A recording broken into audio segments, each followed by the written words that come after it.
रत्नागिरी जिल्ह्याला आज पावसाचा येलो अलर्ट देण्यात आला। आज सकाळपासून रत्नागिरीत संततधार पाऊस सुरू आहे। रत्नागिरीत ऊन पावसाचा खेळ कायम आहे। बळीराजाला मुसळधार पावसाची प्रतीक्षा आहे। गेल्या 24 तासात सरासरी 31 मिलीमीटर पावसाची नोंद करण्यात आली आहे। रत्नागिरी जिल्ह्यासाठी आज हवामान विभागानं येलो अलर्ट जारी केला आहे। तरी गेल्या 2 दिवसात पावसानं अंदाजाला चकवा दिलाय। 22 जुलैपासून मुसळधार पावसाचा अंदाज वर्तवण्यात आला होता, मात्र जिल्ह्यात ऊन पावसाचा खेळ सुरू आहे। गेल्या 24 तासात सरासरी 31 मिलीमीटर पावसाची नोंद झाली असून मंडणगड आणि खेड तालुक्यात 40 मिलीमीटरपेक्षा अधिक पाऊस झाला आहे। दमदार पावसाच्या प्रतीक्षेत बळीराजासह सर्वांच्या नजरा आकाशाकडे लागल्या आहेत।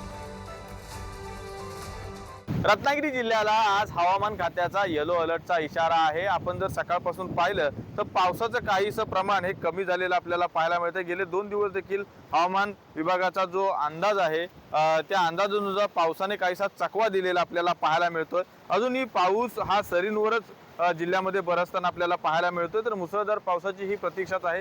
रात्रीच्या काही जोरदार सरी बरसल्यास अपवाद वगळता सकाळपासून जर पाहिलं तर पावसाच्या अतिशय तुरळक सरी या जिल्ह्यामध्ये बरसताना आपल्याला पाहायला मिळतोय।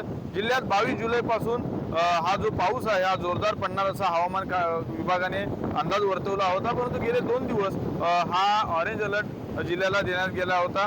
पावसाने या अंदाजाला चकवा देत काही ठिकाणी ऊन पावसाचा खेळ तर काही ठिकाणी जोरदार सरी असं चित्र आपल्याला जिल्ह्यामध्ये पाहायला मिळतंय। आज सकाळपासूनच पाऊस हा सरींवर आहे। गेल्या 24 तासाचा विचार केला तर जिल्ह्यात सरासरी 31% पावसाची नोंद झालेली आहे।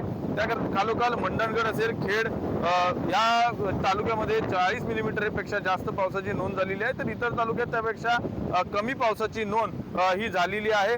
दमदार पावसाची जी प्रतीक्षा आहे ही अजूनही बळीराजाला आहे।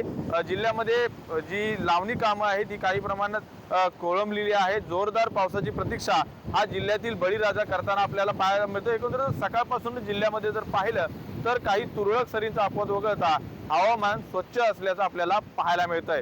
राजन चव्हाण, पुढारी न्यूज, रत्नागिरी।